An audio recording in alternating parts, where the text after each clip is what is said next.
Good evening, everyone. It's January 31st, 2020.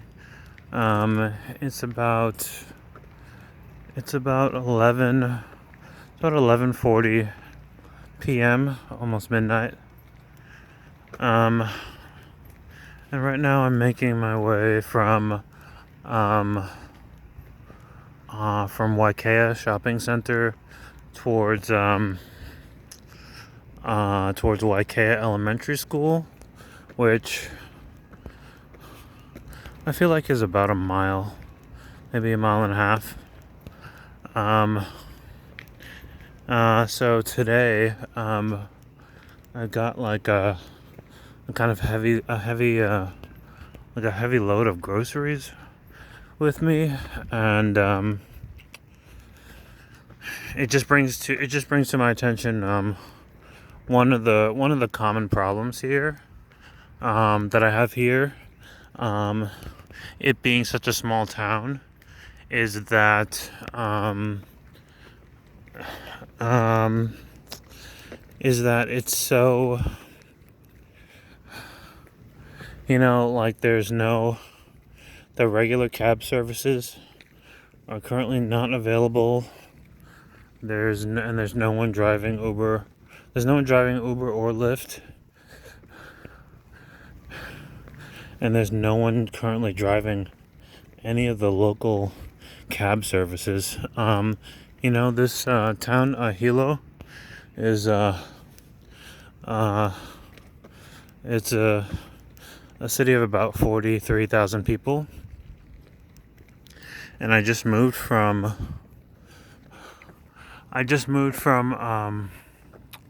Cartersville, Georgia, which is it's a town of about 23,000 people. And even in Cartersville, there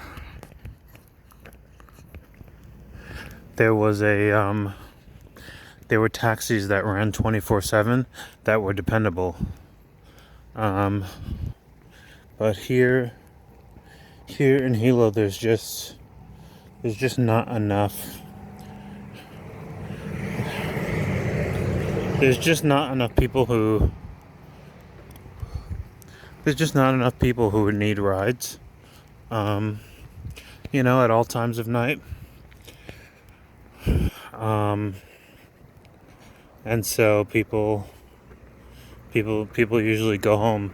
I think after 11 o'clock, people usually head home and call it quits, regardless of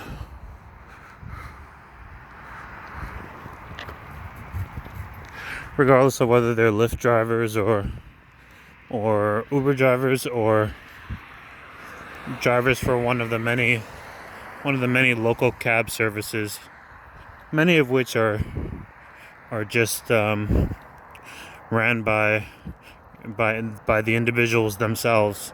It'll be like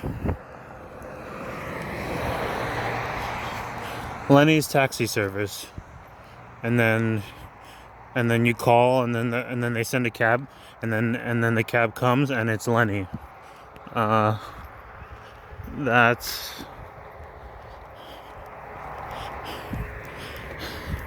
That's pretty much the size of the town. When compared to the town I just moved from in Cartersville, there was actually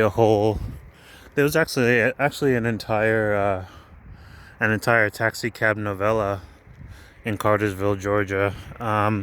So I'd only lived there for maybe like 4 or 5 months. I lived there like maybe within the span of 6 months, and I, in taking the cabs there, I got to learn about this history. So there are two cab services. What are they called? One is called Express Cab. like with the letter X, like XPRESS, express cabs, and then one is called, oh shoot, oh, I think it might just be called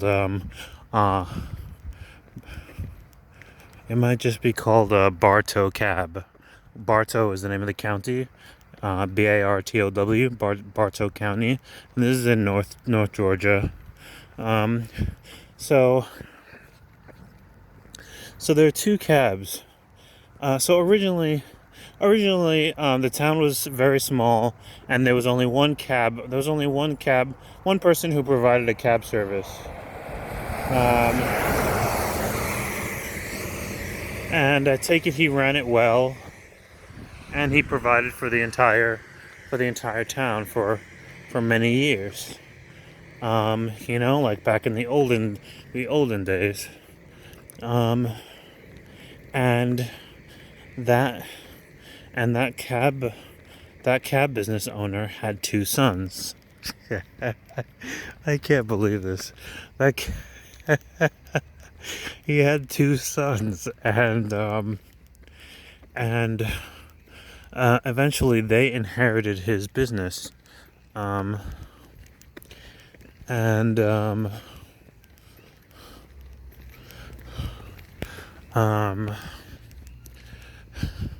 They ran it together for a little while,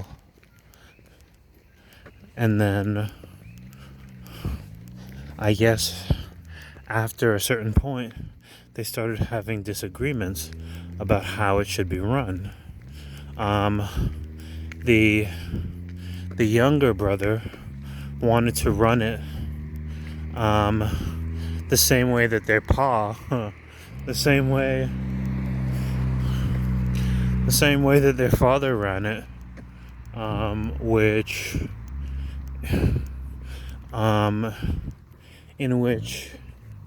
in general,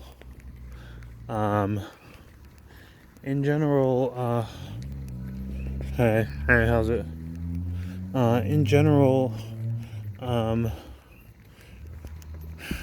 like people paid for their rides, but I guess oftentimes, like frequently enough to be obvious, they would also allow people to take cab rides on good faith. Johnny needs to get down to, I don't know, needs to get down to work today, and he's not going to get paid until Friday, but your family's known him for a couple of generations, and you trust that he's good for the money, so you say, sure, like I'll pick you up, just pay me back on Friday.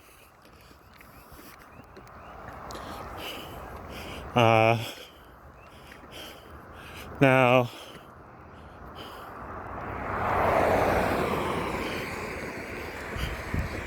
coming from a big city like New York, doing business like that is basically unheard of.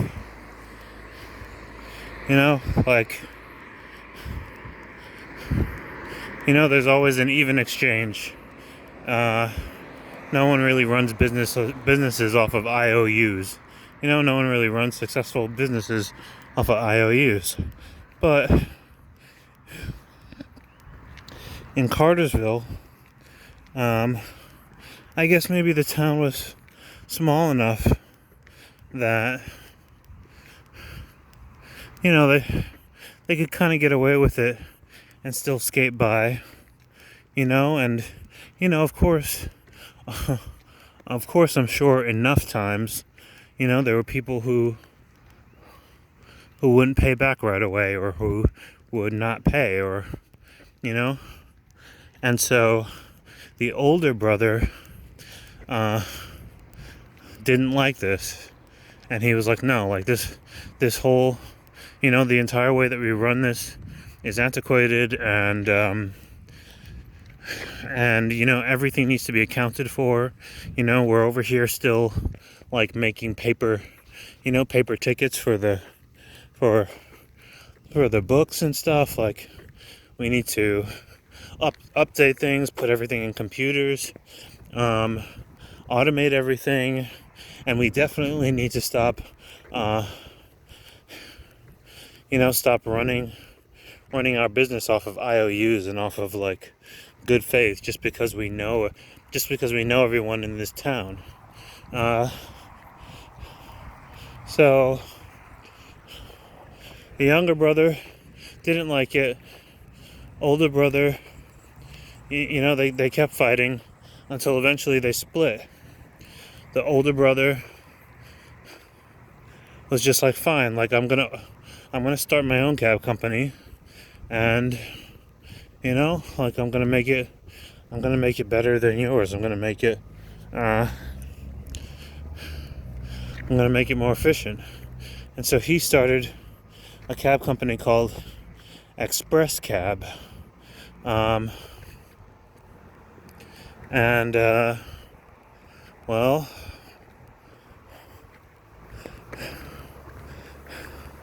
they're basically the two brothers cab companies are Cartersville, Georgia's like basically they're two sole cab companies, and so those are the companies for the entire town. Ubers are few and far between. They're too far north from the city, so not that many Ubers or Uber drivers drive out there.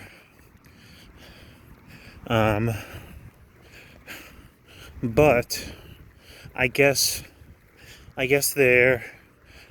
over the years they remained competitive enough to both offer the same kind of 24-hour service.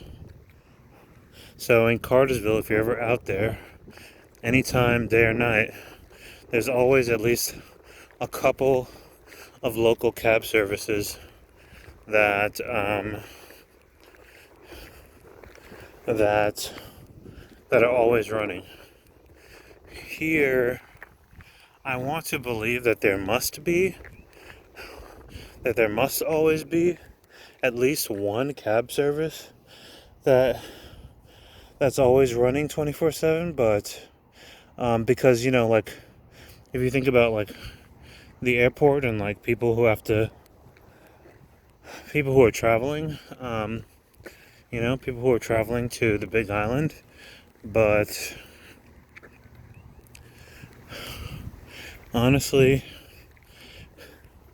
if I had to guess, I would say that there really are not any flights that are landing on the Big Island at odd times of day, like 3 a.m. or anything. I wouldn't be surprised. I mean, I have to check, but I wouldn't be surprised if there was a reasonable cutoff time for the last flights that arrive to the Big Island of Hawaii, eliminating even further eliminating the need for any independent taxi service to remain up and driving and stuff.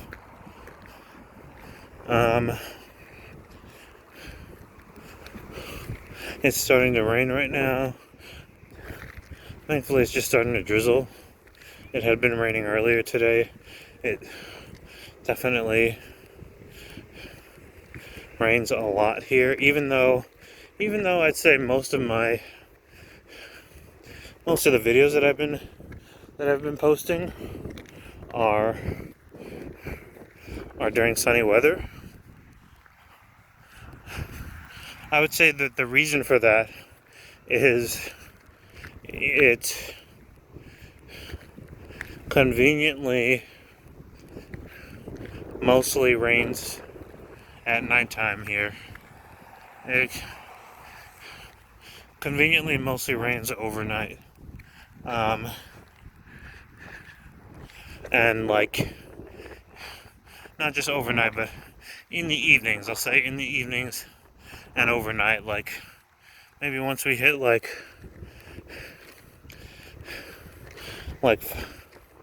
maybe 6 or 7 p.m. right as the sun is going down, it may start raining.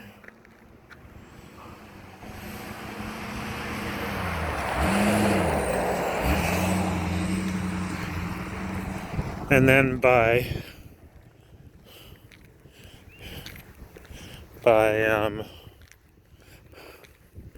midnight, midnight 1, 2, 3 a.m. is when you'll get your downpours.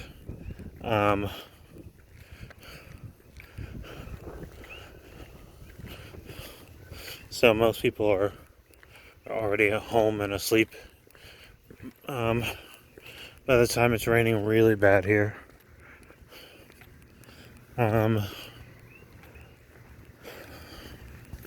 But it's not.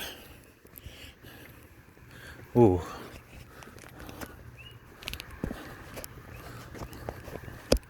Oh shoot. Let me try to wipe off that glare.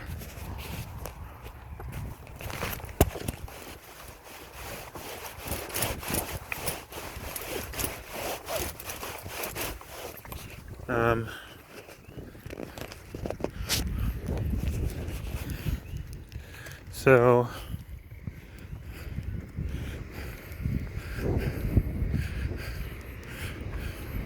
just like any, I feel like just like any smaller town, strangers are willing to offer rides here to people they see like walking down the street, but I do feel like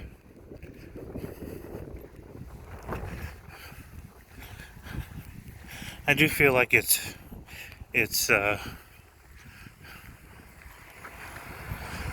like when it comes to giving people rides places and being hospitable, I do feel like it's more so here in Hilo than in other small towns I've been in. I mean, it's like very frequent that people offer you rides. How frequent is it? I mean, someone at work just offered me a ride home earlier tonight, and I don't even know. They didn't even know like where I live really. And then probably within the past week, I've been offered rides home maybe like 3 or 4 times.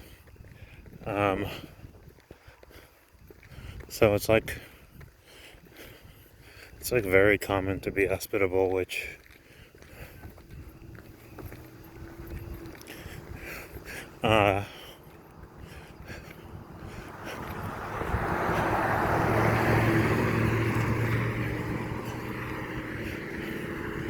has me on edge a little bit.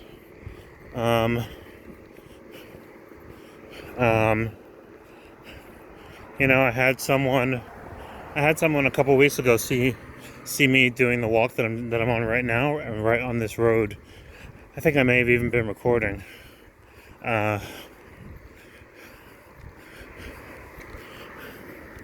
They pulled up and asked me if I needed a ride home. And then maybe like a week later, the same person saw me in the market that I work in, and told me that he was with his little son, who was like maybe a 4-year-old or something. And he told me that when his son saw me walking on the road, and this is in the middle of the night, mind you, like same time that it is right now, you know, he said that, like, Daddy, we should help that man. We should help that man. We shouldn't just let him walk like that, which is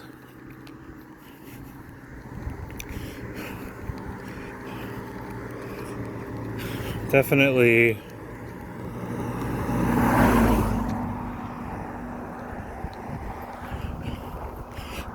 more small town culture.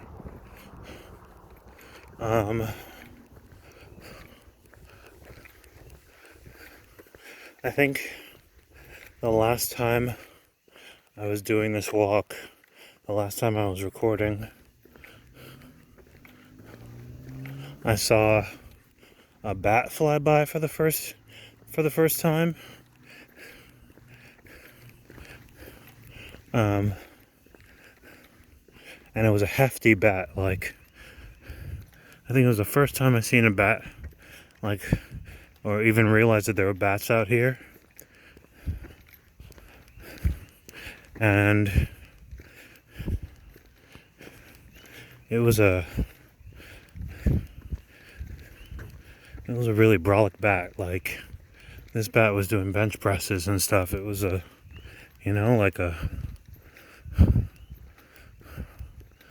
small dog or something. And then this evening, now that I know to look for them, this evening I saw another one flying around during this recording as well.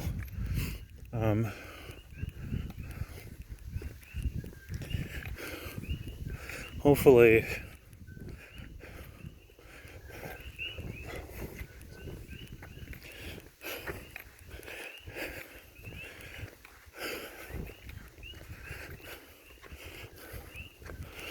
I'll get a chance to find out,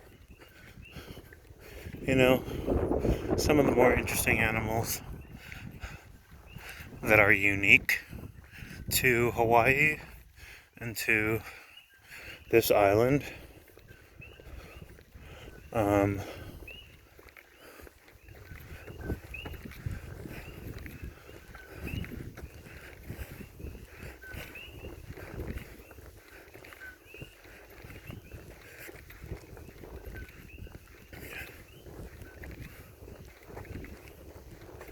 But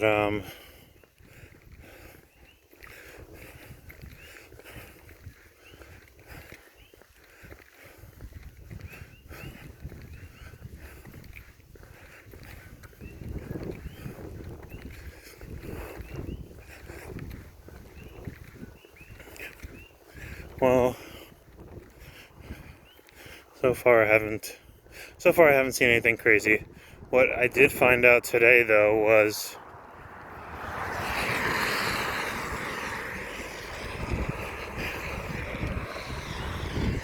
oftentimes during some of my daytime videos, I film downtown, by Hilo Bay. By the city's downtown area is basically flanked by a bay. And I mentioned that, like,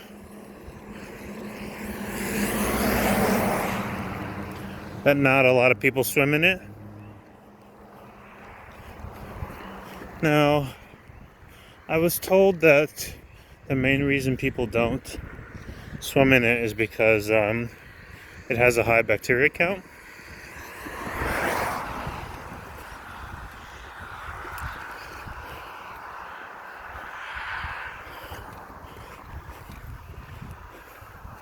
But, and I had heard that there were sharks in the water too by Hilo Bay. But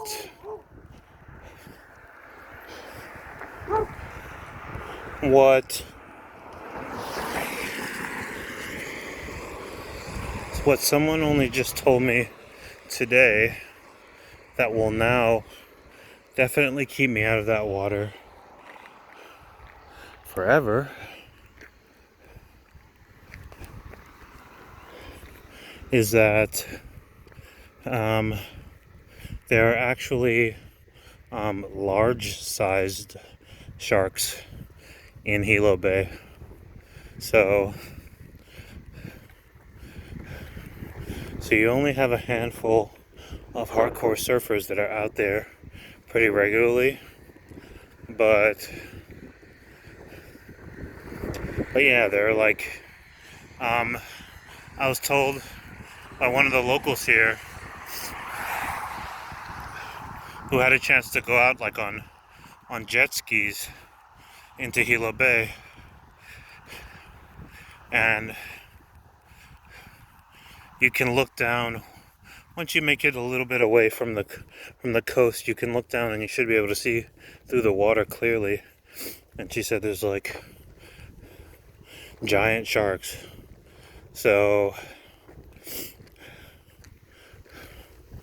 yeah, that